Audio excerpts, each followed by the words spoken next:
From 27.8 Mbps, naging 44 Mbps ang aking mobile data internet speed dahil sa APN settings na ito.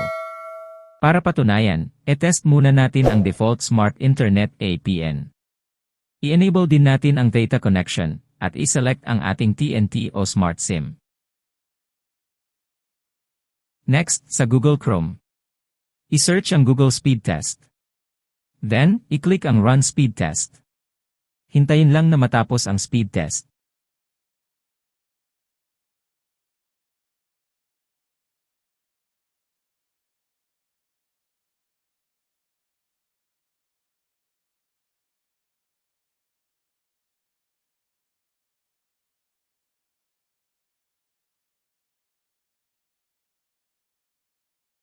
Makikita na 27.8 Mbps ang aking download speed at 2.64 Mbps naman ang upload.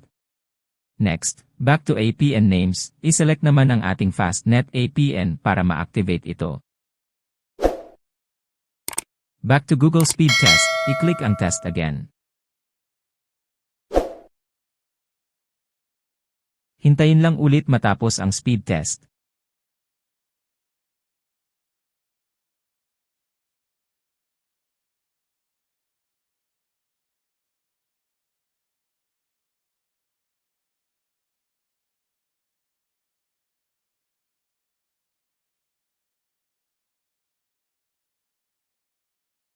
Nice! Pumalo sa 44 Mbps ang aking download speed at tumaas din ang upload na naging 3.07 Mbps. Ito guys ang ating Fastnet APN settings. Pumunta sa settings. Then, i-click ang connections. Sunod, i-click naman ang mobile networks. Then, i-click ang access point names.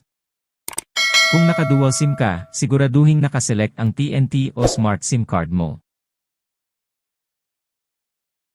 Next, i-click ang plus at i-type ang mga sumusunod. Sa name, i-type ang Fastnet. Sa APN, i-type ang 1.1.1.1. Sa server, i-type ang google.com. Sa authentication type, i-type ang PAP or CHAP. Sa APN type, i-type naman ang default. Sa APN protocol, piliin ang IPv4/IPv6. Sa APN roaming protocol, iselect din ang IPv4/IPv6. Sa bearer, iselect ang LTE at NR. Sa mobile virtual network operator type, iselect naman ang NAN. Kapag okay na, i-click ang tatlong tuldok. At isave ang iyong APN settings. Salamat po sa panonood. Don't forget to subscribe for future updates. If may tanong po, comment lang po kayo sa baba. Thank you.